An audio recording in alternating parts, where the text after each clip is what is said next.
Bueno, buenas tardes.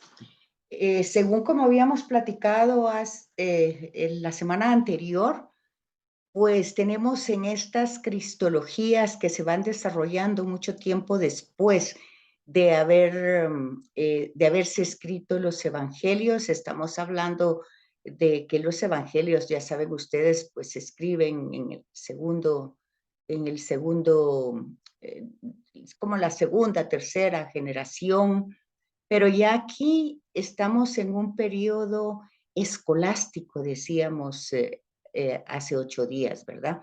Y hablábamos de San Anselmo de Canterbury, que es el primer teólogo que escribió una obra sistemática acerca de la redención. ¿Por qué acerca de la redención?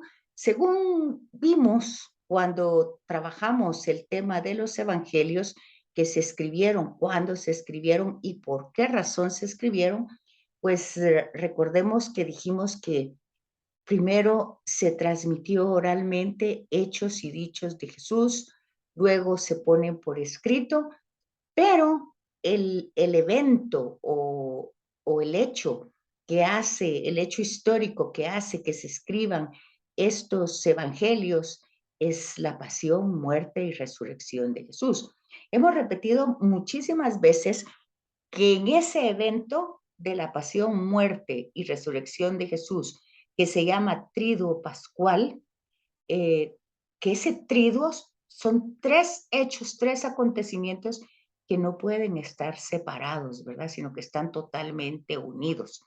Y que en estos tres hechos está, pues, realizada nuestra salvación, o sea, nuestra soter, nuestra salud. Entonces, por eso es que San Anselmo va a presentar este escrito sistemático partiendo de ella, porque los evangelios partieron de ella, retrospectivamente vieron las acciones, los dichos, los gestos de Jesús y también retrospectivamente reflexionaron sobre su encarnación. Entonces, nosotros estamos viendo el hecho de las herejías, ¿verdad? ¿En qué sentido afectan las herejías eh, el dato revelado, o sea, lo que Dios ha revelado de sí mismo? Pues afectan en el sentido que se alejan de lo que Dios reveló de él mismo. Y entonces hace que los comentarios sean de acuerdo a nuestras propias expectativas, ¿verdad? ¿Qué es lo que nosotros creemos? ¿Qué es lo que nosotros pensamos? Pero nos vamos alejando de lo que Dios dio a conocer de sí mismo. Y entonces, naturalmente, como veremos, hay ventajas y limitaciones en todas las interpretaciones y comentarios que se van haciendo, ¿verdad? Hay inconvenientes también, porque las interpretaciones siempre son deficientes, ya que con frecuencia se ubican o en la parte de la humanidad de Jesús o en la parte de la divinidad, pero se alejan de la fuente original de la revelación, ¿verdad? O, por ejemplo, de alguna manera ya las generaciones van madurando, van creciendo, se van desarrollando, entonces consideran, como pasa hoy, que deben corregir ciertas interpretaciones que no son tan claras, ¿verdad? Y entonces el problema es que la interpretación de la obra de Cristo como satisfacción, o sea, fíjese, esa palabra que satisface a Dios, pues cada quien lo va a ir entendiendo y esa palabra cada quien lo va a ir interpretando como de diversas maneras. Y ahí es donde se van dando las herejías, porque se va presentando de pronto a un Dios que está como ansioso de ser satisfecho, ¿verdad? Satisfacción de que se le ha causado mucho daño y entonces de alguna manera tiene que ser satisfecho en todo el problema que hemos ocasionado los humanos a lo largo de la historia.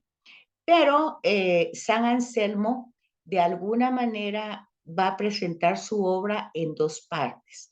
La primera es que el hombre es pecador, ¿verdad? Pero si ha de ser perdonado, tiene que satisfacer pues a Dios por las culpas que ha cometido. Pero el hecho es que no tiene la capacidad de hacerlo. Esa es la primera parte de la redención, como San Anselmo la reflexiona. Ya ven ustedes que ahí ya nosotros tal vez no vamos teniendo, no vamos estando tan de acuerdo con San Anselmo, ¿verdad? Nuestra mentalidad ya se ha ido un poquito más avanzada. Y luego la otra parte, la segunda parte, solamente un Dios hombre puede satisfacer por él, por la humanidad entera, y puede ser eficaz su obra para satisfacer a Dios. Bueno, eso se manejó durante muchísimo tiempo, de que Dios, pues, se había hecho hombre para obedecer al Padre. Jesús, obedecía al Padre y que parte de esa satisfacción era morir en la cruz.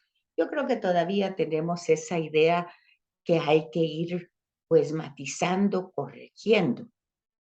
Las razones necesarias para hacerlo, generalmente, se acusa a San Anselmo de racionalizar la fe.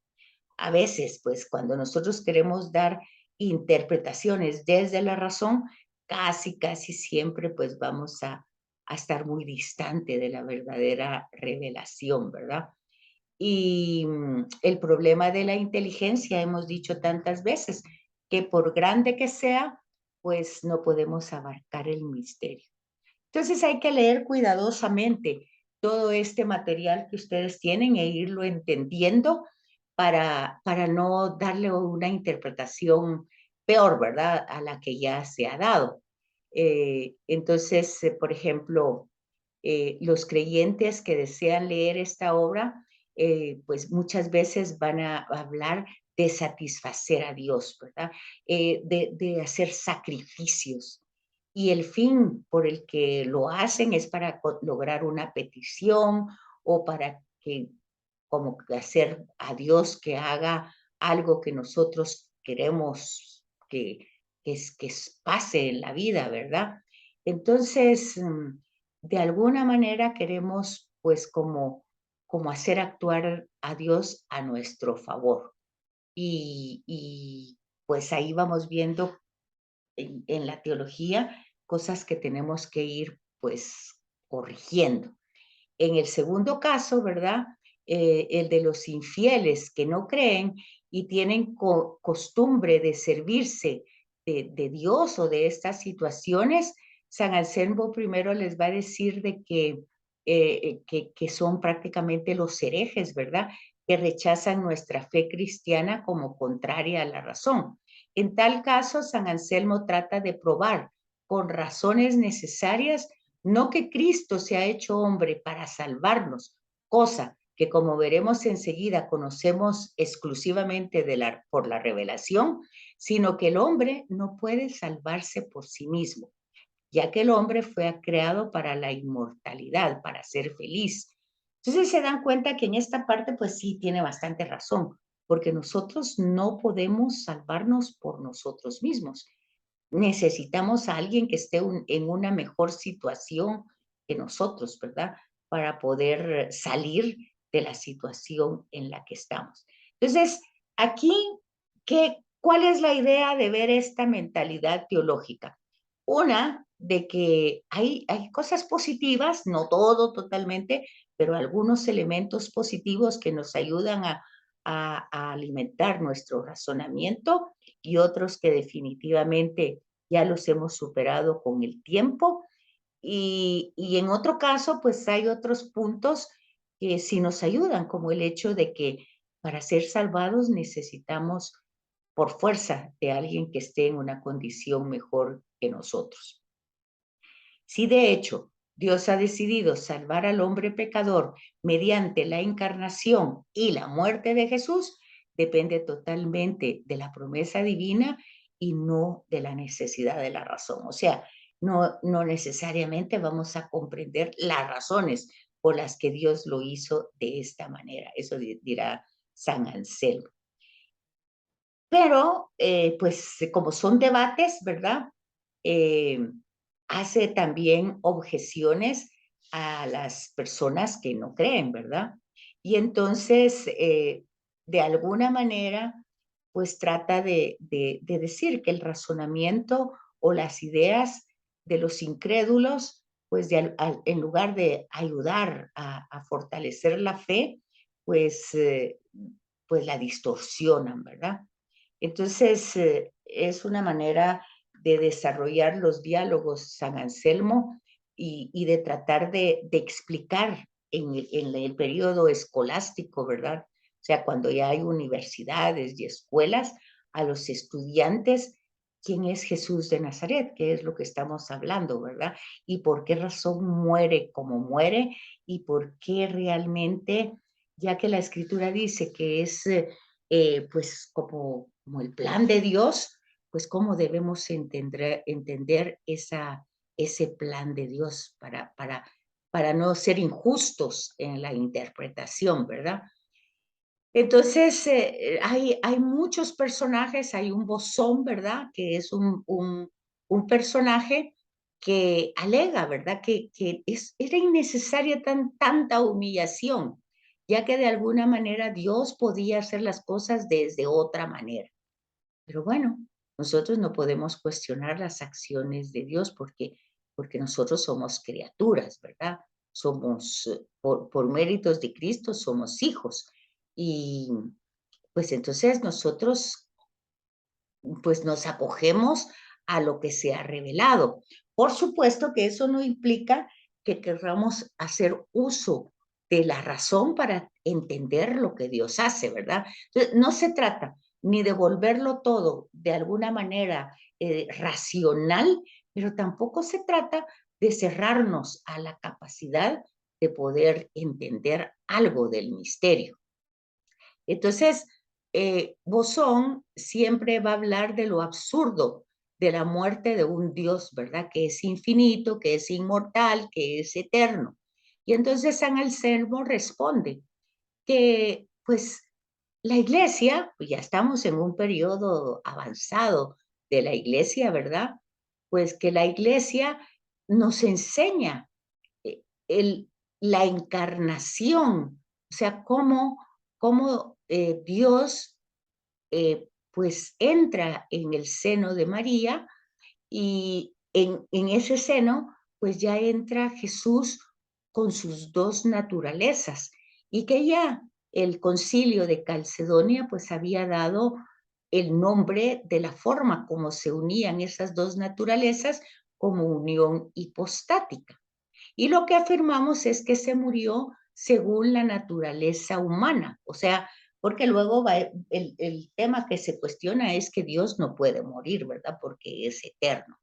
Entonces, pero siendo persona única, habiéndose encarnado y tomando en cuenta lo que nosotros estudiamos del himno cristológico de Filipenses, pues nos damos cuenta de que la kenosis, que es la forma teológica de decir el vaciamiento de la divinidad de Jesús, pues se lleva a cabo esa naturaleza humana, por decirlo de alguna manera, con una divinidad siempre existente desde el seno de María, pero como adormecida.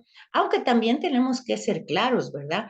Que los evangelios, incluso los sinópticos y el de Juan, pues van, aunque son dos cristologías diferentes, porque ya lo hemos dicho repetidamente, una es ascendente y la otra es descendente, de alguna manera las dos las dos cristologías van a hablar de realidades humanas de Jesús, muy humanas, pero de pronto también van a de alguna manera testimoniar temas divinos, ¿verdad? Como que caminó en el agua, sobre el agua, o, o de alguna manera que se anticipaba o que lograba ver algo que ellos no entendían, ¿verdad? Entonces, poco a poco se va desarrollando esta teología que, como ustedes ya se darán cuenta, no es fácil de ponerla en palabras. Y también, no sé si ustedes ya se dieron cuenta desde el tema que vimos de las herejías, ¿por qué tanto esfuerzo de querer utilizar las palabras adecuadas? Bueno, porque lo que aquí está lo que se juega aquí es nuestra salvación y nuestra redención. O sea, que eso sea cierto, que esa revelación sea algo, sea un hecho para nosotros, no una idea abstracta. Entonces, si nosotros entendemos eso, nos damos cuenta que la humanidad de Jesús es necesaria porque Él nos representa como humano. Entonces, no podemos quitarle ni una pizca de esa realidad humana. Y la parte divina, pues para que tenga ese, esa, esa eficacia universal, tiene que ser Dios. Entonces, no le podemos poner, no le podemos quitar ningún elemento de la divinidad. Tampoco podemos pensar de que progresivamente se fue haciendo Dios, ¿verdad? Sino que es Dios desde el seno materno, es Dios, es verdadero Dios y es verdadero hombre. Entonces, ese es el dato revelado y eso es lo que tratan de defender cada personaje, los apologistas que vimos anteriormente en los primeros siglos del cristianismo, y ya en el periodo medieval, pues vemos a estos dos grandes, ¿verdad? San Anselmo y Santo Tomás, pues tratando de reflexionar incluso el himno cristológico de Pablo, ¿verdad? Porque hay en determinadas citas donde, por ejemplo, dice, el Padre le mandó a morir, en el sentido que lo mandó a que vino a la muerte, ¿verdad? Pero ya vimos que muchas veces al escribir, pues como no hay explicaciones, los escritos bíblicos no, ya lo hemos dicho muchas veces, no dan conceptos, definiciones, sino más bien pinceladas, ¿verdad?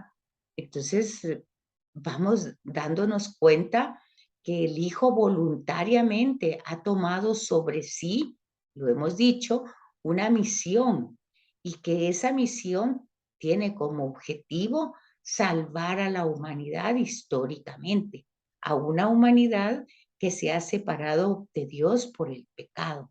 Entonces, no podemos solamente poner a Jesús como víctima y al Padre como un desalmado que lo manda a matar. Entonces hay que tomar en cuenta el sentido del pecado, ¿verdad? El hombre pecador, o sea, la humanidad pecadora, no puede salvarse. Y miren, cuando se habla entonces de satisfacer, de satisfacción, pues ahí también nosotros tenemos que ir comprendiendo la forma literaria, ¿verdad? Realmente no es todo lo contrario. Es que Dios quiere, si vamos a hablar de satisfacción, lo que Dios quiere es que todos los seres humanos se salven. Esa sería, como decir así, la felicidad del Padre, la satisfacción del Padre, la plenitud, porque al Padre no le falta nada para ser pleno.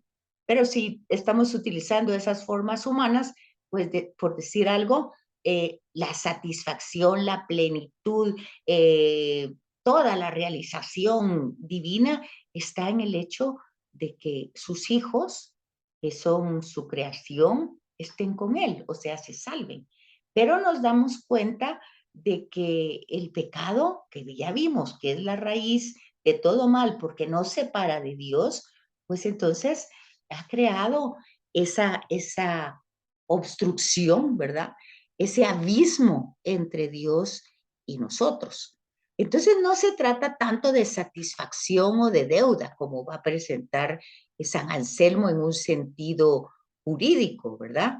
Sino que más bien es el hombre pecador que no puede regresar al Padre y el Padre que le ama tanto, pues que quiere hacerlo y tanto amó Dios al mundo que pues se encarna, ¿verdad? Entonces, no, el tema de pagar, de satisfacer, pues hay que entenderlo porque sí vamos a encontrarlo en la escritura, literalmente escrito de esa manera, pero nosotros tenemos que partir del dato revelado y el dato revelado es el amor de Dios y no es la ira de Dios o la cólera de Dios o la insatisfacción de Dios, sino realmente es el amor de Dios, o sea, un amor que no podemos corresponder. Entonces, habiendo pecado el hombre, Dios, por supuesto que puede perdonarlo, ¿verdad? No, no es que no quiera ni pueda, pero el hecho es que el ser humano está alienado, ¿verdad?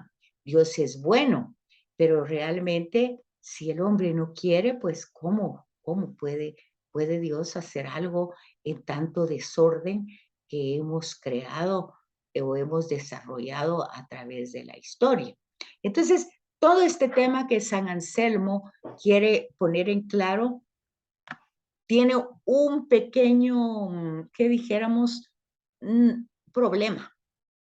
Y aunque ya han pasado 600, 700 años de Nicea, Calcedonia, que fueron los concilios que definieron y pusieron los parámetros del dogma, pues San Anselmo un poquito sigue con ese lenguaje, no lo desarrolla como más a la época en que está viviendo, sino que más bien repite casi las mismas palabras, ¿verdad? Entonces, se sigue hablando de satisfacer a Dios con con contexto penitencial, o sea, hacer penitencia para que Dios nos perdone, pero de alguna manera, pues eso ya había estado superado, ¿verdad? Pero todavía en la teología no tanto. Y no es que nos vamos a escandalizar por eso, porque ya lo dijimos anteriormente, que la teología se fue desarrollando, la interpretación de acuerdo a las generaciones nuevas que se van desarrollando. Y acuérdense ustedes que la ciencia también va dando otro tipo de riqueza, de comprensión de la vida, de la naturaleza, ¿verdad? Y entonces, elementos que en el momento de San Anselmo no existían. Pero siempre él trata de ajustarse al dato revelado y hablar de la salvación por Jesucristo, que es la única salida que le queda al hombre. Si Dios quiere volver a su dignidad primera y conseguir esa relación eh, inicial, ese primer amor con el que fue creado, pues necesita ayuda. No lo puede hacer desde su propia capacidad, ¿verdad? Entonces, ahí es donde San Anselmo deduce que Dios haya tenido que decidir encarnarse, ¿verdad? Para de alguna manera, él mismo, pero ya hecho hombre desde otra realidad, por decir así, pues ser puente, ya que ningún hombre, ni Moisés, ni los profetas, pues claro, fueron instrumentos, fueron buenas personas, pero no llegaron a la plenitud de la perfección como Jesús. Entonces la cruz de Jesucristo no, va a decir a San Anselmo, ¿verdad?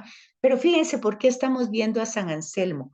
Porque, porque a lo largo de la historia todavía tenemos esa idea, que lo que estamos diciendo es que esas ideas existieron, no es que nosotros la hayamos inventado, pero han sido superadas, porque no nos vamos a quedar en San Anselmo, ya pasamos hasta Vaticano II y ahí se va dando otra, no otra revelación, porque la revelación es la misma, pero va enriqueciendo el tema de Jesucristo y el tema de cómo es que es nuestro Salvador. Y ese es el esfuerzo que están haciendo los obispos del CELAM, ¿verdad? Porque San Anselmo va a decir que la cruz de Jesucristo sí satisface por nuestros pecados. Pero vean, está poniendo el énfasis en la cruz. Y decíamos anteriormente que la cruz es un tema circunstancial, ¿verdad? Eh, y de alguna manera, eh, San Anselmo, pues, cree verdaderamente que Jesús va a la cruz siendo bueno, siendo santo, está sometido por necesidad a la muerte, ¿verdad? Eh, Él ha querido morir, lo ha hecho libre y espontáneamente, pero el tema aquí es que está poniendo el énfasis en el sufrimiento y realmente el sufrimiento no es el que nos salva. Lo que nos salva es el amor, ¿verdad? El amor con el que Jesús se mantiene fiel hasta la muerte. El amor que Jesús pone en esa misión, en esa entrega, ¿verdad? Entonces la obra de la redención en San Anselmo, pues está desarrollada, hay elementos importantes. La redención pareciera que supera la creación, ¿verdad? Pero no puede ser así, porque realmente la redención va a ser una continuidad de la creación, ¿verdad? Sin mérito alguno del hombre, por pura gracia y misericordia y amor de Dios. Pero aquí se tiene que tomar en cuenta la absoluta libertad con el que la persona de Jesús acepta, acepta, pero no, no directamente la muerte, acepta su misión, acepta pues todas las reacciones que hay por esa misión, ¿verdad? Y de alguna manera toda esa actitud, todo este gesto es el que le va dando el valor de redención a nuestra, a la humanidad.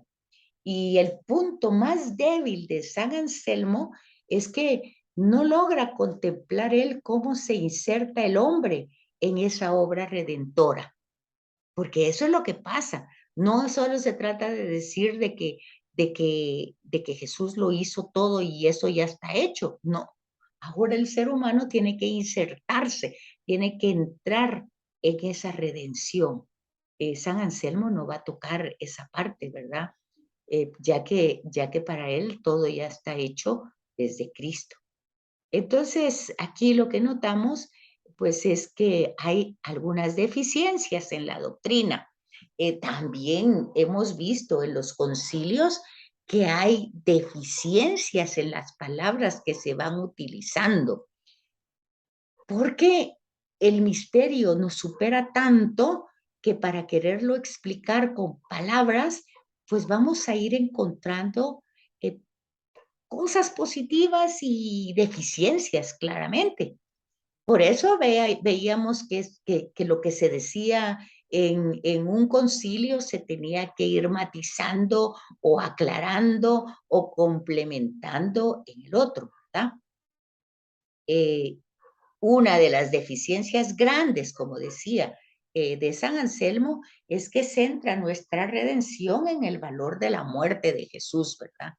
Y que la encarnación casi, casi que la queda a él olvidada. Y fíjense, que si ustedes se dan cuenta, eso es lo que pasa todavía con nuestra fe, porque le damos toda la atención a la cuaresma, mas no se la damos a la resurrección, que son 50 días, que empiezan justamente desde Jueves Santo y terminan hasta Domingo de Pentecostés, una gran fiesta.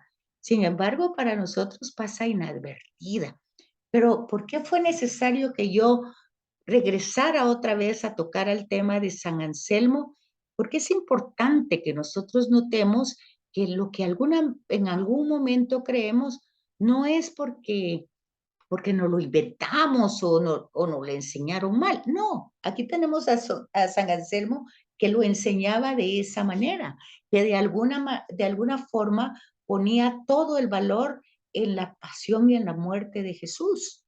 Y aquí tenemos a toda América Latina que hace eso, pues, el crucificado, el sufriente. En todos los lugares van a encontrar ustedes esa celebración. Más poco se celebra el nacimiento, pues ya se dieron cuenta cómo poco a poco se ha ido perdiendo el verdadero sentido de ese nacimiento. y se va a ir, se fue sustituyendo por otras fiestas universales como la del fin de año y las fiestas europeas del árbol de Navidad y todo eso, ¿verdad? Entonces, San Anselmo le daba el valor infinito a la muerte de Cristo. Nosotros, a partir de Vaticano II, le damos el valor absoluto al amor de Cristo, no a la muerte, al amor que tiene en darse cuenta que su misión lo va a llevar a morir, pero su fidelidad, su amor, su entrega, su lealtad al Padre y a nosotros, o sea, nosotros nos vamos un poquito más atrás. O sea, siempre se va a morir, porque de hecho se muere en la cruz, ¿verdad? Esa es una realidad, es un hecho. Pero el valor no es ese, desde Vaticano.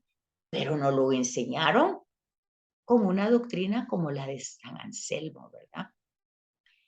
Y nosotros, pues, ahí tienen ustedes que aún las personas que durante todo el año ni siquiera se acercan a la iglesia, pues van a encontrar que para la cuaresma cargan, hacen grandes sacrificios.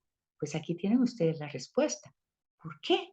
Porque todavía están en la parte de la escolástica, o sea, un periodo cuando empezaron las universidades, las escuelas, y se enseñaba la filosofía y la teología como un estudio muy importante, no solamente para el sacerdocio, sino para la comunidad culta. Acuérdense que en ese periodo teníamos imperios, teníamos rey, no nosotros, ¿verdad? Porque no está, nosotros apenas íbamos a ser descubiertos, América Latina, pero en Europa son todos reinados.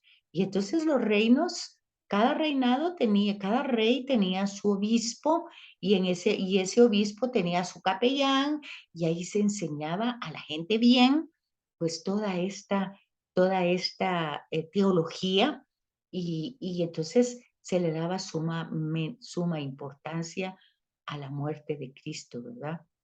Y de alguna forma la parte de los milagros, de la predicación, pues sí era la historia de Jesús, pero no tenía mayor relevancia.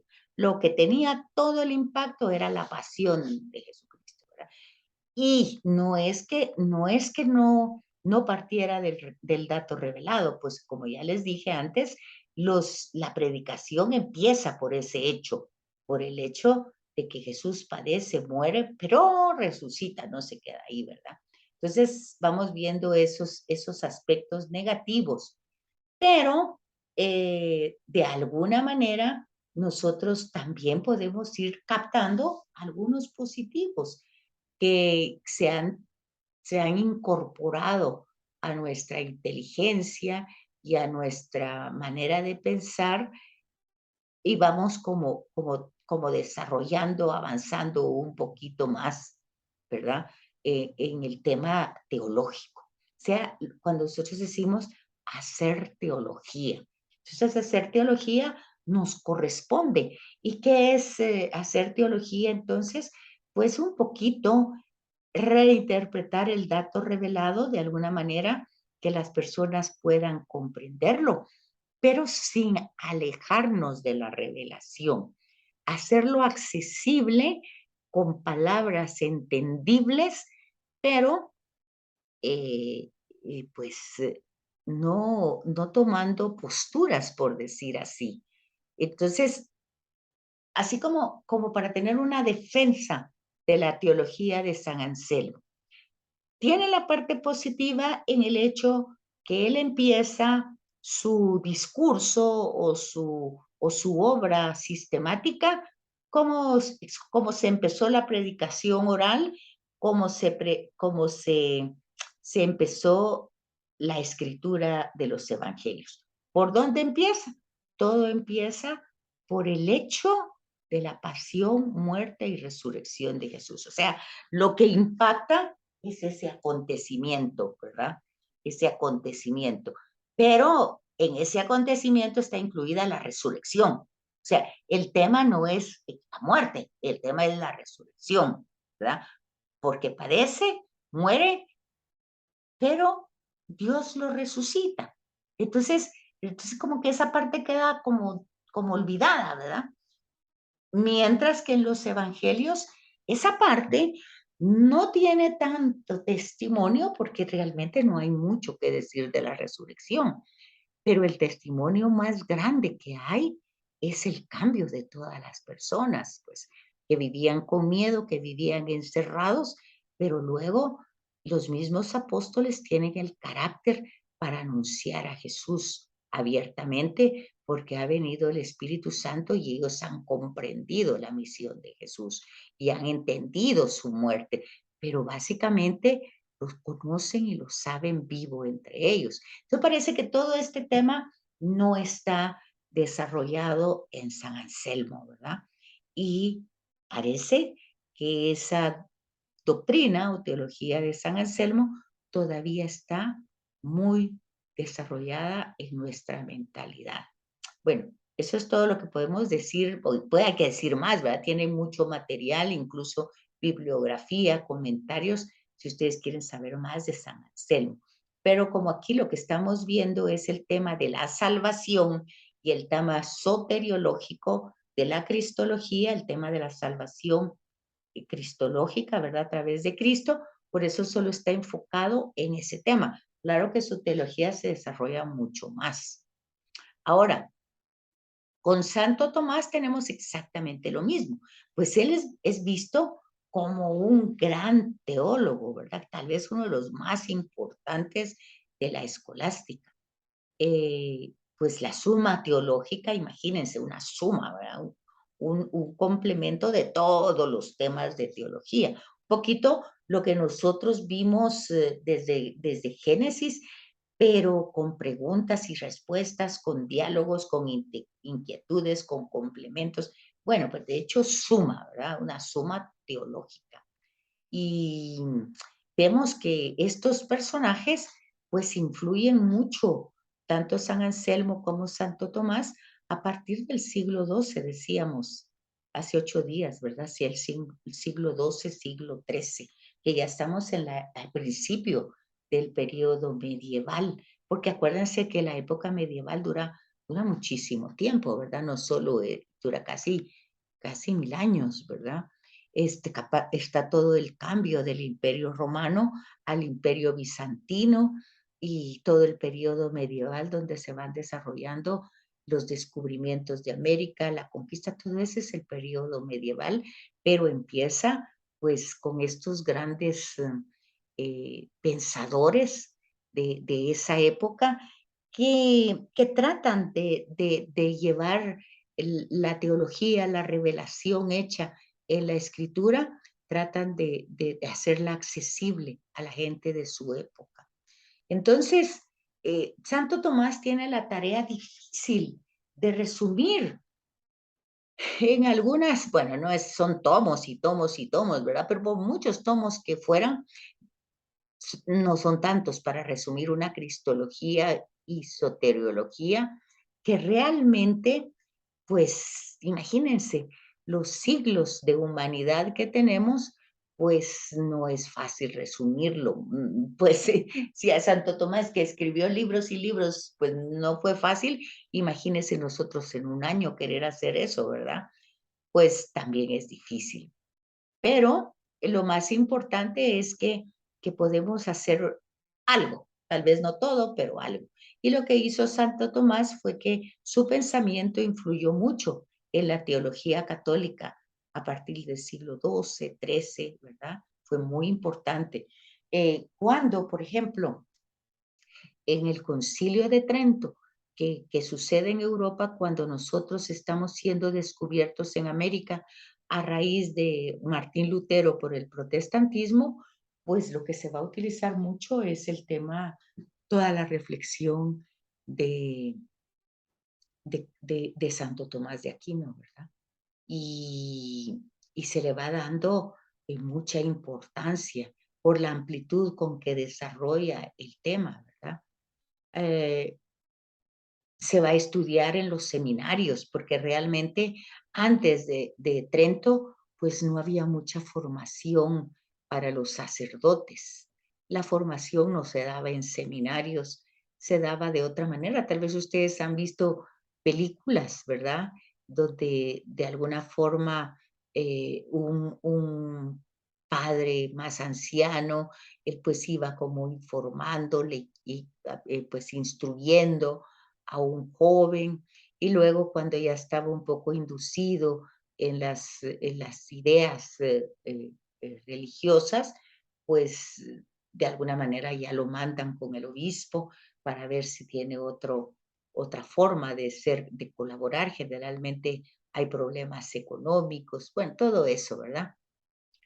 Pero lo que trata Santo Tomás es de desarrollar una teología desde los dogmas, o sea, que ya vimos que los dogmas son las como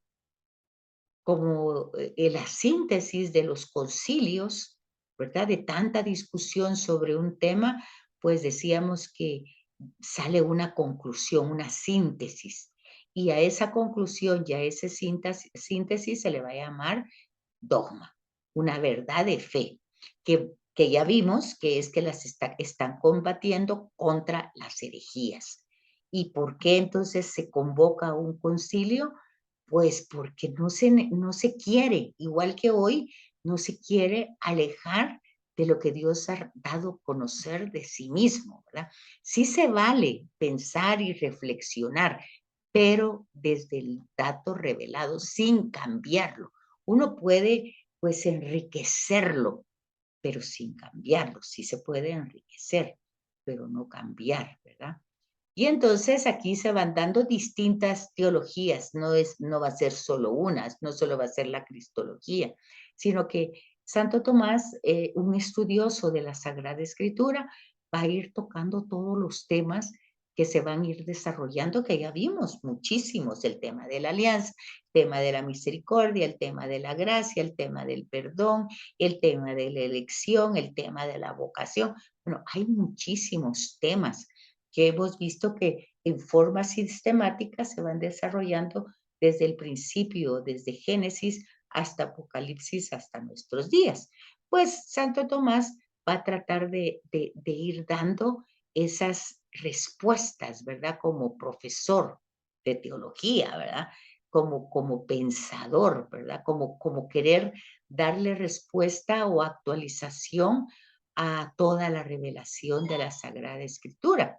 Y entonces va a presentar lo que se va a llamar la teología tomista, rompiendo totalmente el orden y concierto del pensamiento de Santo Tomás y solo tomando de él los principios sueltos que van dando origen a esta teología tomista.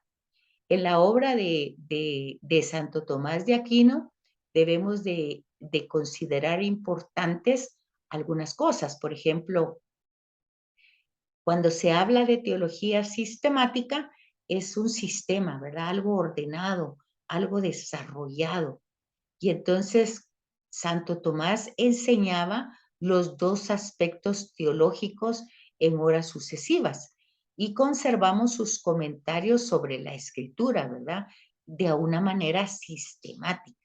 Es por eso una pena que en general desconozcamos su obra sobre la escritura, porque entonces el estudio de la doctrina se vuelve exclusivamente sistemática, ¿verdad? Y no se trata de eso, sino que el estudio es escriturístico. Entonces, ese sería un defecto nuestro, no conocer la escritura y ver solo la forma sistemática como lo va desarrollando él. O sea que nosotros para leer a Santo Tomás y comprenderlo, debemos conocer un poco la escritura para saber de qué está hablando y cómo él va desarrollando esa unidad teológica, ¿verdad? Ciertamente que hoy, después de Vaticano II, preferimos partir de Cristo y de su revelación, que es lo que estamos diciendo, ¿verdad? O sea, a partir de la fuente, o sea, de los evangelios. Porque por grande que sea Santo Tomás, pues son comentarios, ¿verdad? Comentarios que nos acercan al Tratado de la Trinidad, al Tratado de la Gracia, todo muy bien, pero nosotros tenemos, Vaticano II nos va a decir eso, tenemos la verdadera fuente, ¿verdad? Santo Tomás es hijo de su época y ordena su reflexión teológica según un principio de su tiempo, ¿verdad? De la creación del hombre y de quién es el Dios conocido por la razón, por la revelación, y pasa a estudiar las relaciones que hay entre el creador y la criatura. Esa es una de las partes de la suma teológica.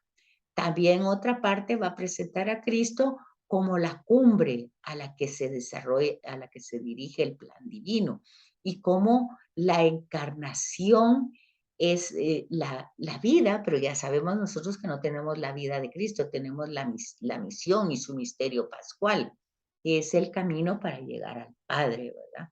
Entonces, eso lo va desarrollando él mediante su reflexión teológica, ¿verdad? Pero nosotros aquí, pues, como ya dijimos, lo que nos importa es el tema de la salvación, porque eso es lo que estamos estudiando.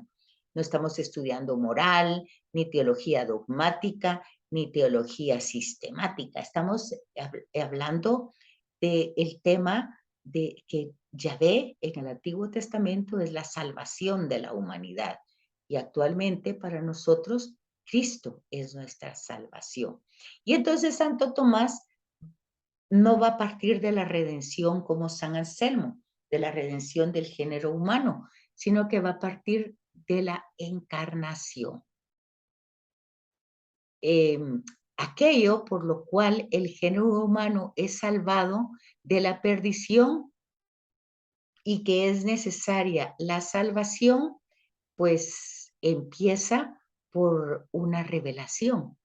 Tanto amó Dios al mundo que le dio su unigénito Hijo para que todo el que crea en Él no perezca, sino tenga vida eterna. O sea, se salve, ¿verdad?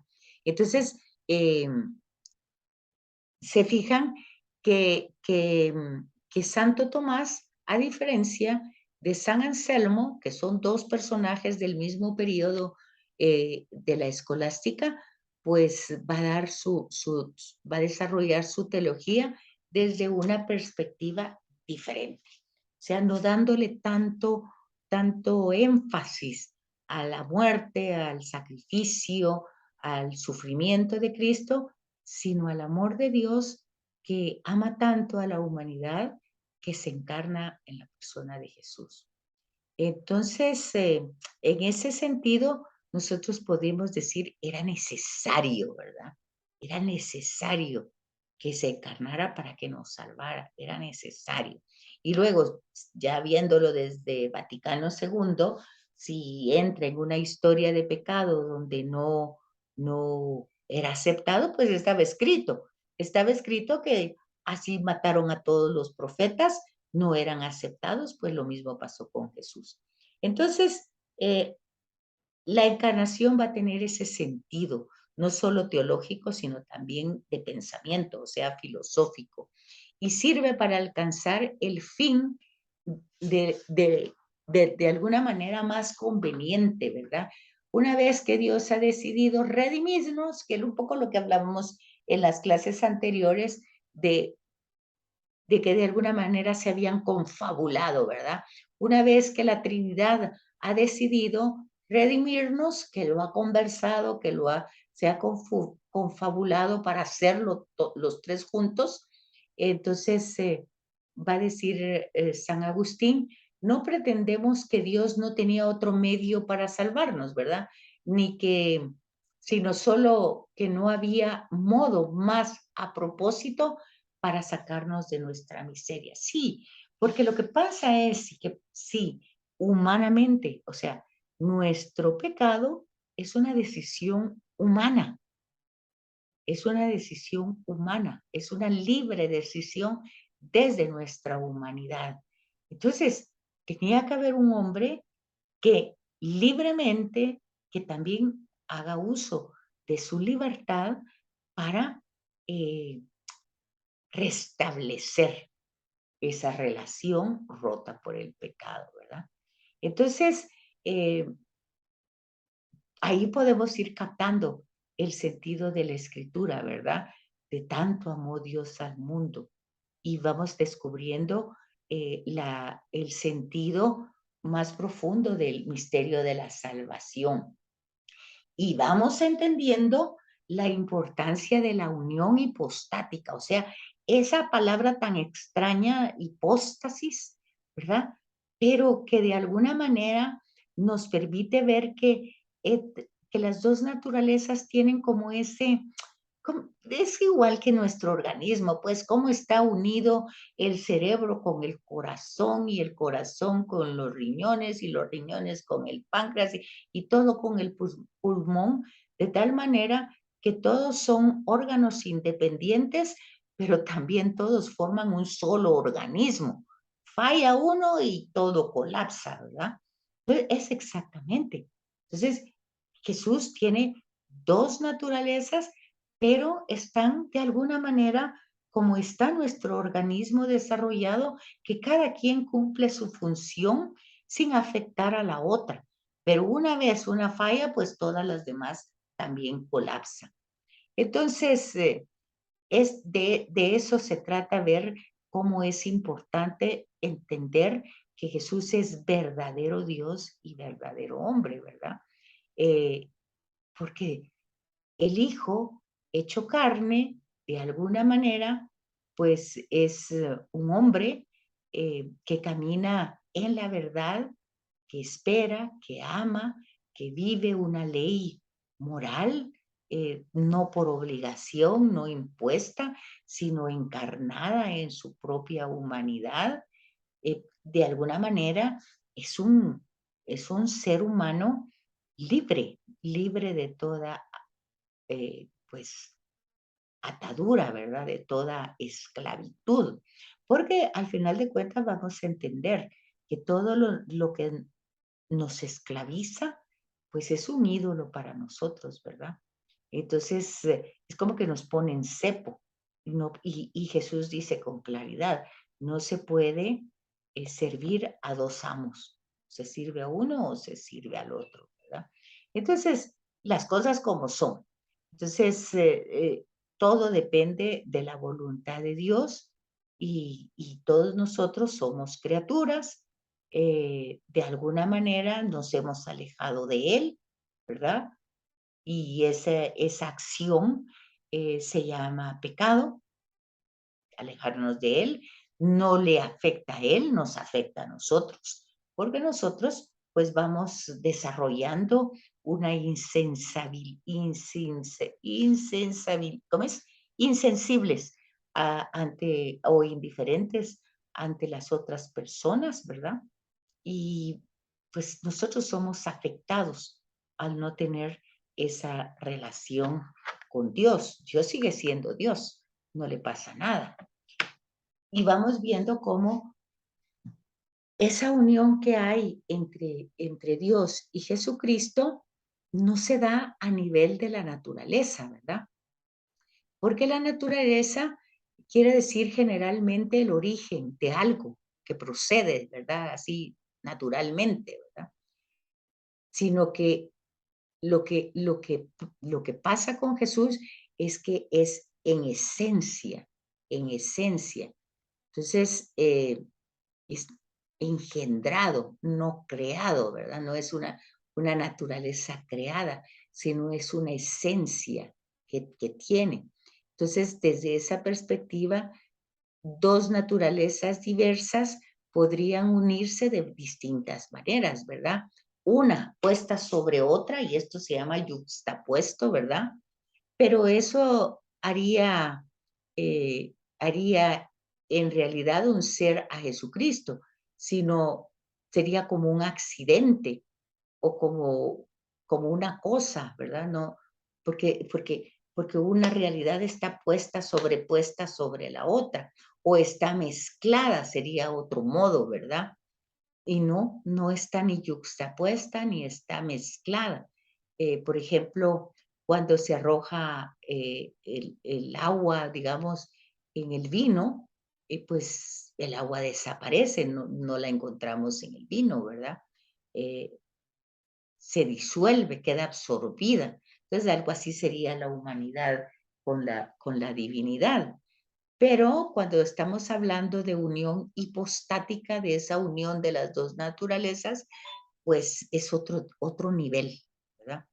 Es otra manera de decir, no es ninguna de las anteriores, sino la hipóstasis, pues vendría a ser como una glándula, algo parecido, ¿verdad? Va teniendo como esos nombres. Y entonces nos va dando la verdadera naturaleza humana de Jesucristo, que exige ser completa, hombre 100%, pero también tenemos la naturaleza divina que está desde el momento de ser engendrado, ¿verdad? No se va desarrollando eh, a lo largo de su vida. Entonces, Santo Tomás se pregunta, ¿verdad? Si dicha unión es creada. Y él mismo responde, porque así es la obra de Santo Tomás, ¿verdad? Él se pregunta y él responde. Y entonces dice, sí, de parte de la criatura, la humanidad de Cristo es creada, no la parte del verbo, esa no es creada, ¿verdad? O sea, la parte humana, pues claro, se va creando en el vientre de María, pero la parte divina, pues no. Ese es el dogma de Calcedonia, ¿verdad? Cada una de sus naturalezas conserva sus propiedades de esa naturaleza. Entonces, la naturaleza humana tiene que ser desarrollada, pero la divina es parte de su esencia. Entonces, se acerca esa unión a la gracia de Dios. Entonces, así se pregunta Santo Tomás, ¿verdad? ¿Acerca de tal unión fue hecha por gracia de Dios? Pregunta Santo Tomás. Y él responde, no en el sentido de la gracia habitual en nosotros, o sea, nosotros tenemos una gracia, ¿verdad? Que incluso puede desaparecer o no actuar, como ustedes se dan cuenta. Esa gracia nosotros la recibimos en el bautismo y en cada uno de los sacramentos, pero como no es mágica, nosotros no la cultivamos, no se puede desarrollar. Pero en Jesús, en cuanto que don de autocomunicación gratuita de Dios al hombre, sin mérito alguno, sobre la naturaleza humana, ese conocimiento, benevolencia y amor está inmanente en Cristo, ¿verdad? No es como una especie de desarrollo que se va dando en él, porque entonces sería adopcionismo, que es la herejía que habíamos visto anteriormente, ¿verdad? Jesús es como adoptado, parte de la divinidad. No, Jesús tiene lo habíamos dicho anteriormente, como un gen, ¿verdad? Luego Santo Tomás va desarrollando todos estos temas sobre la naturaleza humana asumida por Jesucristo, ¿verdad? Y va concluyendo, va dando como una conclusión, diciendo que el cuerpo asumido por el verbo, o sea, el verbo es la parte de la divinidad, ¿verdad? Siempre fue verdadero. De otra manera, su muerte no hubiera sido real. Eso lo hemos dicho de otra manera, pero lo hemos dicho, ¿verdad? Que si no es verdaderamente hombre, no hubiera muerto, ni tampoco hubiera padecido, y tampoco hubiera resucitado. Entonces, si no fuera así, si no fuera asumido esa humanidad, pues no habría redención, así de sencillo. No habría nada, ¿verdad? Habría sido todo una ficción. Por lo tanto, Jesús tuvo una verdadera carne, una verdadera sangre, sufrió verdaderamente, tuvo hambre, tuvo sed, tuvo toda la situación humana, porque es 100% humano. La misma razón lo lleva a afirmar que el verbo, ahora está hablando de la divinidad, asumió junto con el cuerpo una verdadera alma humana, pues de otra manera no se explicaría los sentimientos humanos de Jesucristo. Por ejemplo, Jesús se admiraba. Bueno, ¿admirarse de qué? Si era Dios. Bueno, pues es que era hombre, se admiraba como hombre, sufría como hombre, lloraba como hombre. Entonces, en algún momento se enojó, en otro momento se angustió, ¿verdad? Entonces, si eso no hubiera sido realmente verdadero en Jesús, pues hubiera sido un show, pues hubiera sido una ficción el Evangelio. Entonces, ¿qué nos está contando? ¿Verdad? Siempre podemos darnos cuenta, como ya dijimos, que en el Evangelio hay momentos donde se va a tocar realmente su humanidad, pues yo es para saber, hacernos saber que es 100% hombre. Y hay otros momentos, sobre todo en el Evangelio de Juan, donde vamos viendo la parte de su divinidad, ¿verdad? Eh, Vamos viendo como esas dos fases o facciones de él, ¿verdad? Como su alma, ¿verdad? Que es la que va animando su cuerpo. Sin el alma, el cuerpo de Jesucristo sería una apariencia humana. Entonces, todo eso nosotros lo tenemos que ir captando, ¿verdad? Y ver, igual que con San Anselmo, las observaciones positivas que se hace, ¿verdad? Yo creo que Santo Tomás tiene mucho más cosas positivas y fundamentales que San Anselmo, ¿verdad? Toda su discusión para salvaguardar los dogmas cristológicos, siguiendo a los padres con gran preocupación de mantener intacta el dato revelado, ¿verdad? Lo que realmente significa la redención. Y por otra parte, es coherente en los datos que va dando, ¿verdad? Santo Tomás de Aquino, por lo que ha servido durante muchos siglos para muchos teólogos católicos, pero también tiene algunas limitaciones, ¿verdad? Al interpretar a Santo Tomás. Y no basta hoy para proponerlo en nuestra época, en nuestras generaciones, no basta poner las razones o la teología o el pensamiento de Santo Tomás, por varias razones. Primeramente, porque es cierto que el dogma que se desarrolla en Calcedonia para explicar con fidelidad que él trata de desarrollarlo en otra época, pues 500, 600 años después, hoy no puede ser suficiente en nuestros días, ya que él reinterpreta el vocabulario del concilio a la luz de los términos que usa Aristóteles, ¿verdad? Y en segundo lugar, esa relectura del dogma habría que preguntarse si es, pues, Santo Tomás es fiel a lo que originalmente significaban las palabras que usaron los padres en la época del concilio, que al final eso es lo que dificulta el hacer la reinterpretación del dato revelado, ¿verdad? Porque las palabras que podemos usar, y eso pasa en las traducciones que se hacen de la Biblia. Por eso cuando estamos estudiando Sagrada Escritura, se busca una Biblia que se puede estudiar, una Biblia de estudio, porque el lenguaje muchas veces se distancia de, de la primera forma como se quiso explicar en otro idioma, que fue arameo o fue hebreo, y que después se comprendió y se escribió en griego, y que después se escribió en latín, y que después en alemán, y que después se ha ido traduciendo. Entonces, a veces esas palabras pues se van alejando. Y esa dificultad no solo la tiene Santo Tomás, la tenemos todos, incluso la escritura que nosotros vamos teniendo a nuestro alcance, la Sagrada Escritura, ¿verdad? Entonces, esas son las limitaciones, pero son limitaciones que tenemos todos, incluso nosotros en la actualidad.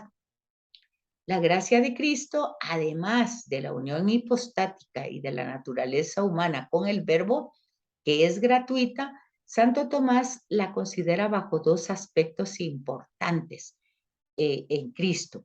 La gracia santificante habitual que Jesucristo la haya tenido en cuanto a su naturaleza humana, ya que según la Sagrada Escritura, Jesús lleno del Espíritu Santo, va a decir, tomó el texto de Isaías, lo reflexionó, lo leyó y se lo aplicó. También Lucas va a decir que que muchas veces que Jesús fue llevado por el Espíritu. Entonces, aquí tenemos esa gracia santificante habitual. Y la gracia capital, que es como la que conduce de la mano a Jesús como gracia de Cristo, ¿verdad? Según Santo Tomás, fiel a su doctrina sobre la finalidad de la encarnación y hablando de la economía, sostiene que toda la razón de la gracia de Cristo somos nosotros. O sea, toda la fidelidad, toda la lealtad, todo el amor que Jesús le tiene al Padre es también por nosotros. ¿Por qué?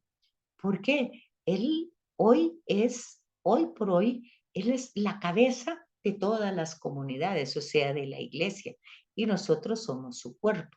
Y entonces, de alguna manera, ahí está presente el tema soteriológico de la salvación, ¿verdad? Porque donde llegó la cabeza tiene que llegar el cuerpo. Entonces, no solo se va a quedar la cabeza con el Padre, tiene que llegar todo el cuerpo. Entonces, nosotros recibimos la santidad en virtud de Cristo, ¿verdad? Y solo por medio de Él nosotros podemos ser bienaventurados. Todo el tema es un poco cristocéntrico, ¿verdad?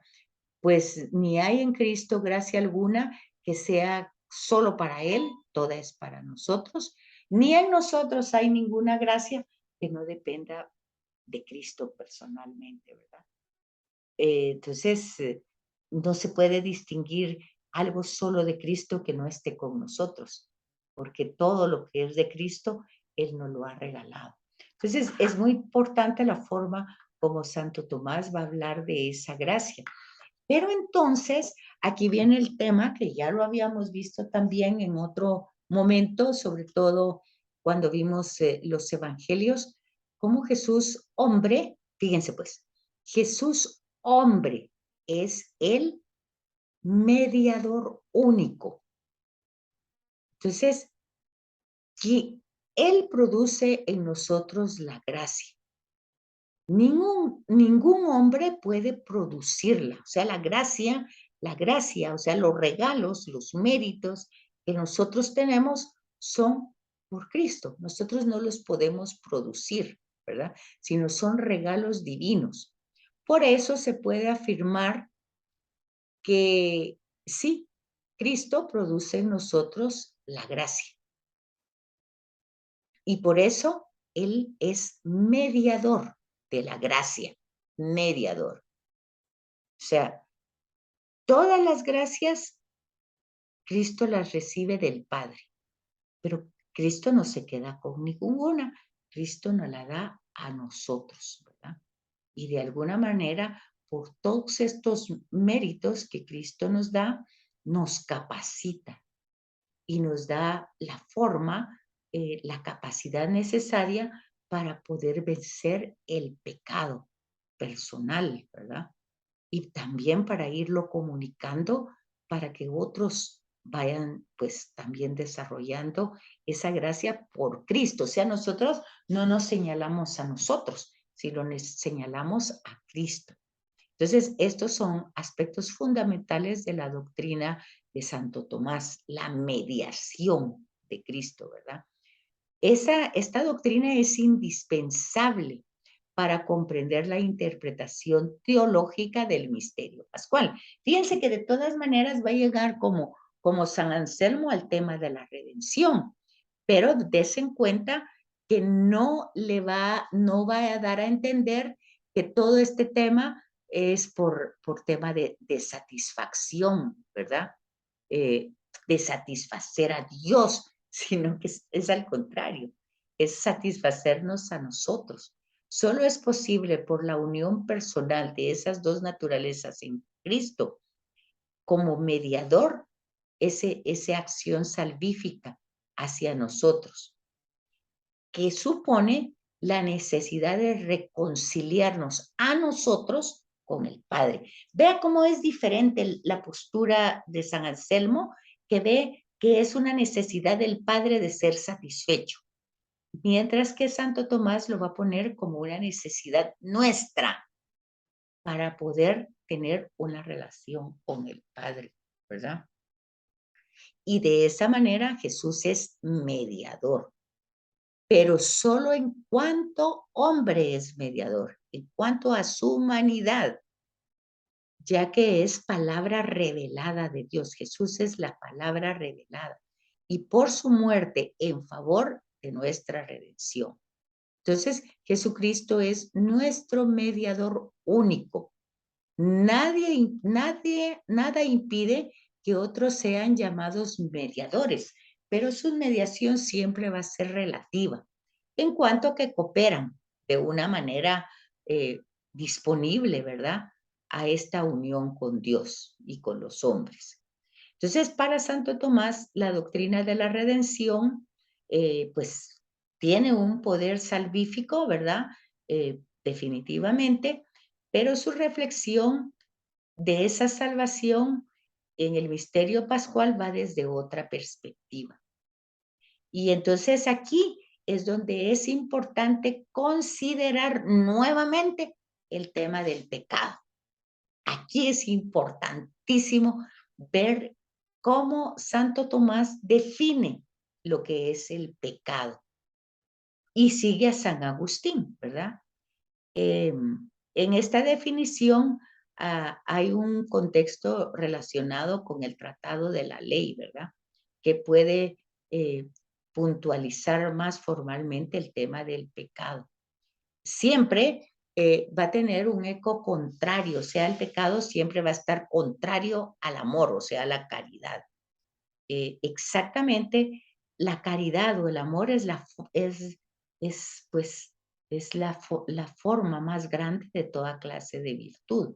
Y el pecado, pues, es la falta de esta forma, ¿verdad? O sea, que cuando nosotros no somos solidarios, cuando nosotros hablamos de pecados de omisión, ¿verdad?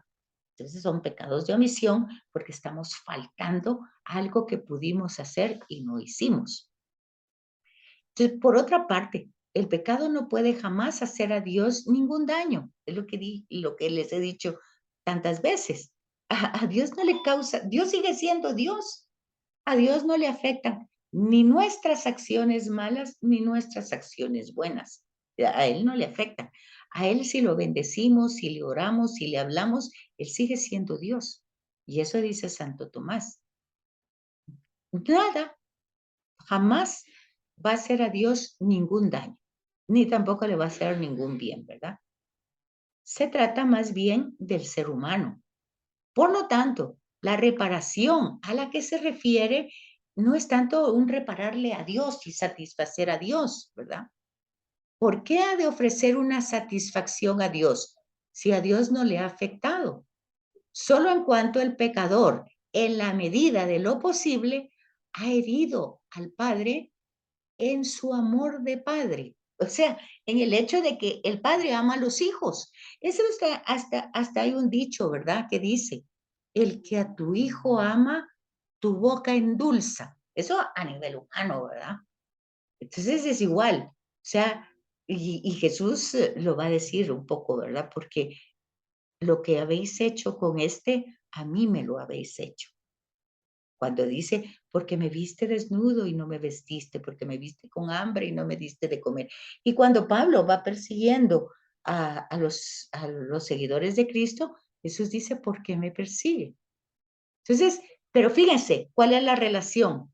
En cuanto a su amor de padre. ¿Y cuál es el amor del padre? Los hijos. Entonces, en cuanto que no somos solidarios, y eso es el tema fundamental de Jesús, solidario con nosotros en todo, ¿verdad?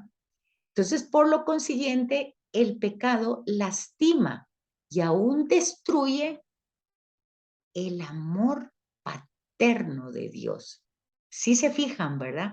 Es el amor de padre, ¿verdad? Como padre. Y Pablo le va a llamar a eso enemistad. También le va a llamar concupiscencia, ¿verdad? Porque, por consiguiente, ¿cómo reparar este pecado? ¿Cómo puede hacerse la restauración en el corazón del hombre y con la amistad de Dios? Pues no propiamente en el corazón de Dios, es en el corazón del hombre, porque al que se ha lastimado es al hombre, ¿verdad? Ya que Dios no ha dejado de amar nunca al ser humano. O sea, es como cuando a uno le lastiman a un hijo, pues es que uno prefiere que le hubieran lastimado a uno, ¿verdad?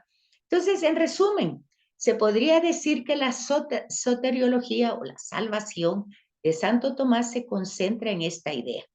El pecado ha destruido su amor por el Creador, pero ese motivo de su amor por el hombre ha enviado a su Hijo a este mundo para que mediante su amor hasta la muerte volviese a reavivar el amor del hombre en el que consiste su salvación.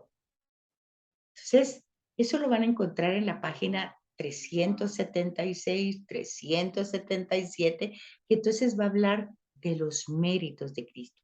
Fíjense que es importante, muy importante esta soteriología. Vean que en las clases anteriores vimos la cristología y soteriología de cada uno de los evangelistas, Mateo, Marcos, Lucas, Juan, Pablo. Después vimos cómo se esforzaron los primeros padres en salvar o en proteger la revelación para, para, para que nosotros pues pudiéramos entender en qué sentido éramos salvos, ¿verdad? Y vimos entonces a San Anselmo, él ponía todo el énfasis en la muerte de Jesús, que ahí estaba nuestra salvación. Y decíamos que esa doctrina todavía está en nosotros. Pero ahora fíjense la idea de Santo Tomás, ¿verdad? El pecado, o sea, él centra el tema de la salvación en el pecado que ha destruido su amor por el Creador. O sea, el amor del hombre, el pecado, ha destruido el amor que nosotros tendríamos al Creador. El pecado lo ha destruido porque ha obstaculizado la relación con Él. Pero esa realidad, ese motivo, no ha hecho que Dios se enoje, ni que se vengue, ni que se ponga iracundo, sino ha movido su amor por el hombre.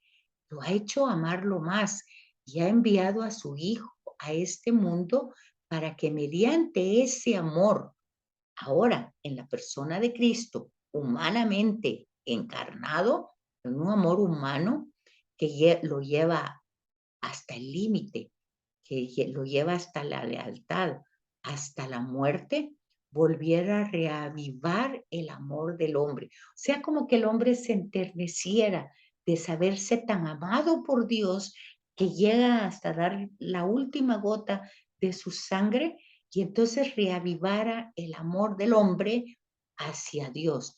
Y en eso consiste la salvación, en reavivar nuestro amor a Dios. Y yo quisiera o desearía con toda el alma que en eso hubiera sido significativo el diplomado de la teología bíblica, ¿verdad?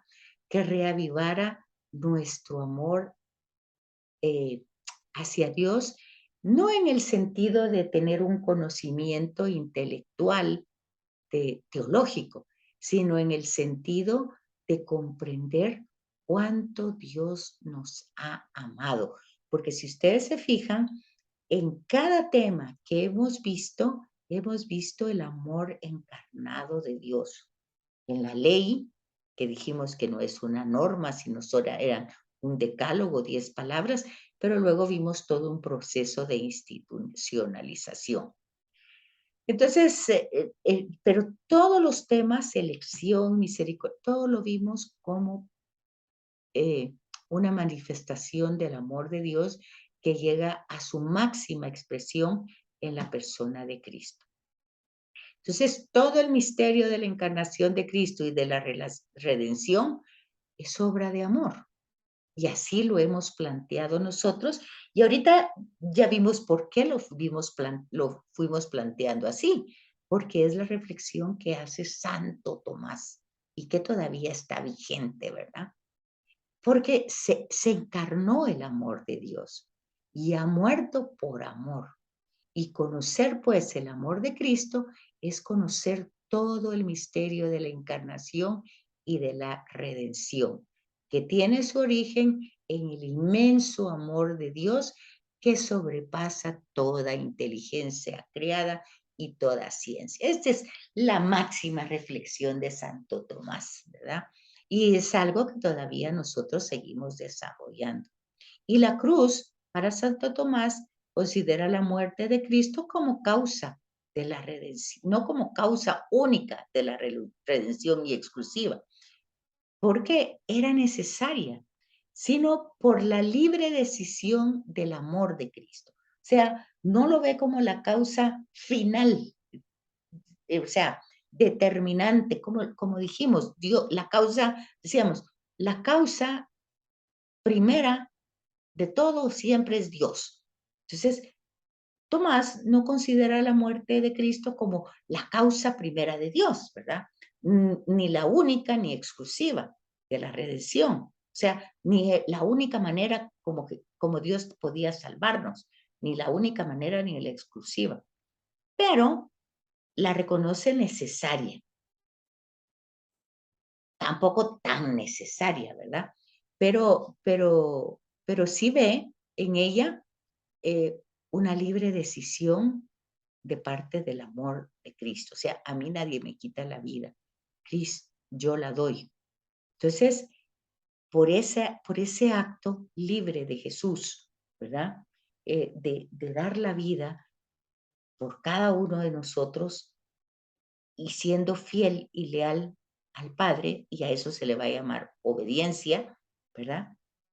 Eso lo vimos en un tema anterior. Jesús fue obediente hasta la muerte y muerte de cruz. Entonces, pero estamos haciendo la reflexión desde Santo Tomás, ¿verdad?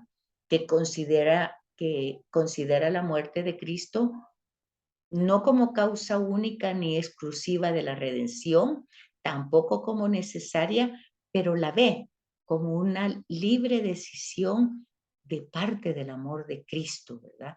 Y ese amor de Cristo es el que nos ha liberado, porque ha llevado su decisión, su vocación, su misión hasta las últimas consecuencias. Nos ha amado hasta la muerte. Y esa muerte, pues fue en cruz, ¿verdad? Entonces, ahí la cruz no es la causa de nuestra salvación, sino es el signo de la profundidad del amor salvífico. Fíjense que pareciera que es lo mismo, pero no es lo mismo, ¿verdad? Porque se le está dando más énfasis a una cosa que a otra. Entonces, aquí, mientras que en el otro se le da énfasis al sufrimiento, San Anselmo, aquí Santo Tomás le da énfasis al amor. Y es que por la pasión de Cristo, el hombre descubre cuánto lo ama Dios y se siente inducido a corresponder en amor. O sea, como dice el dicho, amor con amor se paga, ¿verdad? Y por ese amor se realiza la salvación humana. Este es el contexto que explica el valor salvífico, recurriendo a 4 categorías teológicas que no agotan el misterio, pero que nos puede dar alguna perspectiva de la visión para poder entender, primero, los méritos de Cristo. Para Santo Tomás, el mérito no depende en el sufrimiento, ya lo dijimos, ni en las dificultades, sino en el amor de caridad. Cuando estamos hablando del amor de caridad, obviamente estamos hablando del amor solidario, ¿verdad? La muerte de Cristo no fue ni castigo por el pecado, porque Jesús es inocente, y sería todo lo opuesto y todo lo contrario del amor, ser castigado por algo que no hizo, ¿verdad? Ni reconcilió al hombre con Dios como fruto de la injusticia de quienes mataron a Jesús, ya que tal acción como pecaminosa era repugnante, ¿verdad? Los que mataron, mataron. Entonces, eso tampoco se ve como algo bueno. sino únicamente lo que se ve bueno es el amor obediente con que Jesús se ofrece al Padre en favor de cada uno de nosotros. En ese sentido, el amor humano de Jesús, o sea, como persona de la segunda de la Trinidad, es la acción libre e infinita y meritoria de parte de Él. Pero el mérito no es algo extrínseco, está fuera, no es extrínseco del ser humano, ¿verdad? Que de alguna manera va a ser premiado por sus buenas acciones. No, no es eso, ¿verdad? Sino que es la transformación interna que identifica y desarrolla al ser humano, ¿verdad? Ese es el primer tema, el mérito. El segundo es la satisfacción. Una ofensa, además de ser una injusticia objetiva, hiere y entristece a la persona ofendida. Pues bien, el objeto de la satisfacción es personal. Recomponer el mal hecho, reconciliándose con la persona ofendida. Por eso supone una actitud interna de humildad de parte de quien ofrece la satisfacción, quien restituye lo robado o repara lo destruido, aún no ha satisfecho. El signo del cambio interior es la solicitud humilde del perdón. El signo del cambio interior es la, la solicitud o la actitud del ofensor que de alguna manera mueva al ofendido a ofrecer de nuevo su amistad al culpable. De ahí que el castigo, en este caso, pase a ser un elemento secundario o complementario. Por eso Santo Tomás dice, en la satisfacción no se busca solamente restaurar la equidad, o sea, la igualdad por justicia, sino más bien la reconciliación de la amistad. Lo que sucede cuando el ofensor ofrece al ofendido aquello que éste quiere. No existe pues un escándalo de igualdad aritmética, sino un sentido de profundidad en la conversión del ofendido al ofensor. Es decir, que cuando nosotros queremos reconciliarnos, no solo se trata de devolver o de reparar, sino se trata de recibir lo que nosotros queremos recibir, que ¿qué es? El perdón, ¿verdad? Entonces, pero ¿para qué queremos este perdón? En todo caso, porque lo que nosotros queremos es reanudar la amistad, ¿verdad? Entonces, eh, de alguna manera, entonces el que ha ofendido debe sacrificar algo, ¿verdad? ¿Como qué? Por ejemplo, pues en todo caso el rencor, ¿verdad? O de alguna manera tiene el orgullo, ¿verdad? Algo tiene que sacrificar, pero tiene que ser de corazón, ¿verdad? No en apariencia. Tiene que purificar su corazón, porque entonces la reparación o la satisfacción no es solamente de devolver o de restituir, no, sino que es ofrecer al otro algo que permita que el otro me conceda su perdón y de alguna manera restituya nuestra relación. Algo así, ¿verdad? Que satisface con la ofensa que se ofrece al ofendido, algo que éste ama tanto, ¿verdad? ¿Y qué es lo que él ama?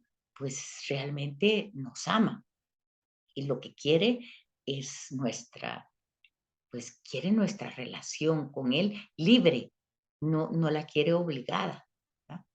Entonces, ese es el sentido. Y ahí en esa misma línea va el sentido de sacrificio, no en un sentido ritual, ¿verdad? Con valores y límites, sino que de alguna manera, como decía anteriormente, el, el, que, el que ha ofendido, pues tiene que sacrificar algo. ¿Pero qué va a sacrificar? Su orgullo, su soberbia, su prestigio. Tiene que reconocer, ¿verdad? Su limitación. Y no se trata de aplacar a la divinidad, sino que se trata de restablecer la amistad, ¿verdad? Entonces, por eso Santo Tomás cita a San Agustín, que dice, Cristo se ofreció a sí mismo en la pasión por nosotros. Él se ofreció, ¿verdad? En la pasión se ofreció por nosotros. Y el hecho de haber soportado voluntariamente esa pasión fue cosa de sumo agrado al Padre, porque lo hizo humanamente, no obligado. Quiso restablecer nuestra relación con el Padre, ofreciendo todo lo que Él tenía. Entonces, este fue el acto de mayor caridad que un hombre pudo tener ante Dios en nombre de toda la humanidad. Entonces, ahí resulta claro que la pasión de Cristo fue un verdadero sacrificio, porque tenía un verdadero sentido, ¿verdad? Lo estaba haciendo como mediador de reconciliación, ¿verdad? Le estaba dando el verdadero sentido pacífico a una muerte violenta. Y entonces se ofrecía a sí mismo. Y en ese sentido entra el otro tema que es la redención, que Santo Tomás la considera como una metáfora que debe entenderse en el contexto de las otras dos, ¿verdad? La primera, que es el pecado, considerado como esclavitud, y la segunda, la deuda. O sea, porque nosotros de alguna manera hemos, pues, hemos, no hemos correspondido al amor de Dios. En ese sentido somos deudores, ¿verdad? Pero al resucitar el Padre al Hijo, pues ahí tenemos el misterio salvífico. A diferencia de muchos teólogos después de Santo Tomás, la resurrección de Cristo, preferentemente desde el punto de vista apologético, o sea, de defensa, o sea, es el mayor milagro que comprueba la divinidad de Jesús. Santo Tomás subraya preferentemente el aspecto de salvación. Jesús ha resucitado por nosotros y para nosotros. Él ha resucitado como causa de nuestra resurrección, que es el término de nuestra salud. Entonces, lo que está diciendo es que en su época y en estas épocas, la resurrección es el máximo milagro que Dios ha hecho en la historia humana. Pero para Santo Tomás, él lo que subraya es el aspecto de salvación del resucitado. Jesús resucita por cada uno de nosotros. Dios lo ha resucitado a causa nuestra, para que sea nuestra salud. Por eso es que vamos a encontrar que por sus heridas hemos sido sanados, ¿verdad? Y por eso van a decir que la teología de Santo Tomás es la teología del angélico, ¿verdad? Porque la resurrección de Cristo es el objeto primario de la fe que nos justifica. Eh, no es que, digamos que como en otros momentos se ha afirmado, el Padre resucitando a Jesús, de alguna manera suscita en nosotros la fe en su omnipotencia y la esperanza en que también un día resucitará a cada uno de nosotros. Santo Tomás no niega eso, ¿verdad? Pero va mucho más allá. Reconoce el valor de salvación de la resurrección de Cristo. O sea, toda la acción, todo el mensaje, predicación, persona de Jesús, toda es salvador. Entonces, toda forma una unidad con el misterio pascual redentor, ¿verdad? Entonces, todo es un solo evento salvador. Y María, pues, entra en ese plan salvador, porque ella, pues, es como el recipiente donde Jesús es colocado, no solo cuando nace, sino también cuando muere, ¿verdad? Entonces, ¿En qué sentido puede aplicarse todos estos misterios salvíficos cuando ella está presente en todos estos momentos, en el momento de la encarnación, en el momento de la redención, en el momento de la venida del Espíritu Santo? Entonces, Santo Tomás le da un profundo valor salvífico a todos estos actos, ¿verdad? Y la muerte de Cristo es causa, muere por nuestros pecados, ¿verdad? Y por tanto su remisión, o sea, la resurrección del Señor, es a causa de nuestra gracia. Si muere por nuestros pecados, resucita para nuestra gracia. Y en ese sentido va una salvación personal, no formal, ¿verdad? Sino que se habla acerca del sentido, en qué sentido es salvífica la resurrección de Jesús, en cuanto que es una misma acción o en cuanto se trata de la persona que ha resucitado. Parece un juego de palabras, pero no es así. Para Santo Tomás, lo que dice es que lo que nos justifica no es una acción histórica que suceda una vez y no puede repetirse, sino el Cristo que resucitado una vez para siempre, continúa intercediendo por nosotros ante el Padre como nuestro Salvador. ¿Dónde encontramos eso? En Hebreos capítulo 7, versículo 25. Se entiende pues la importancia absoluta que tiene para Santo Tomás la ontología de Cristo, o sea, la esencia de Cristo. Si no fuese simultáneamente hijo de Dios y no fuera realmente hombre, entonces en esa unión personal, su mediación eterna, pues no podría serla, ¿verdad? No podría ser. En ese sentido, eh, vemos cómo el tema de la resurrección es, es el hecho donde el Padre da su visto bueno, avala toda la misión de Jesús pues, y su señorío, ¿verdad? Pero, pero básicamente ese es el motivo de nuestra fe y de nuestra esperanza. Bueno, pues entonces ahí,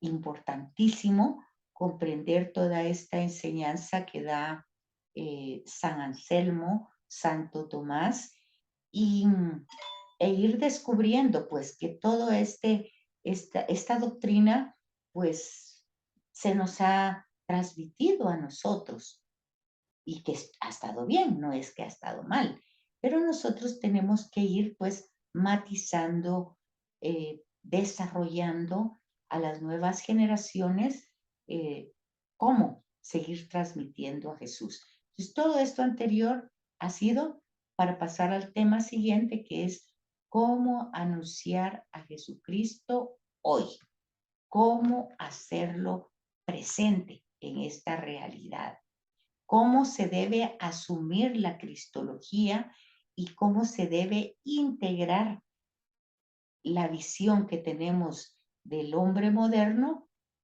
cómo el hombre moderno se ve a sí mismo, cómo ve su historia y en qué manera nosotros podemos presentarle a la persona de Cristo.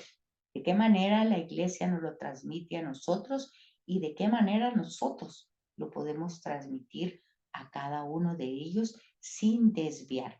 Obviamente, primero, todo este esfuerzo que hemos hecho a lo largo de todo este año, pues tiene que culminar en, en algo concreto. O sea, empezamos a aterrizar. Hemos tenido una forma de, una manera de formarnos, de ir como corrigiendo algunos enfoques un poquito desviados, no por nuestra causa, a veces así se nos transmitió, pero ya estamos en una edad adulta donde también debemos razonar adultamente, tenemos toda la obligación de conocer qué es lo que creemos saber de dónde salen nuestras creencias, dónde están los fundamentos.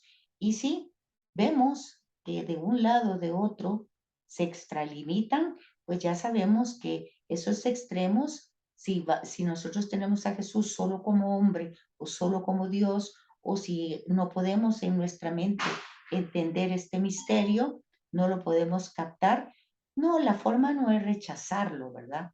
Sino que la forma es hacer lo que estamos haciendo, quererlo comprender un poco más. Entonces, ya en nuestra próxima sesión, que ya son las últimas, ¿quién es Jesucristo, verdad? Que es la pregunta que hacen cada uno de los evangelios. Entonces, vamos viendo que con el patrimonio que hemos ido recibiendo a través de los concilios, que han sido los dogmas, y aquí tenemos que haber comprendido algo, ¿verdad?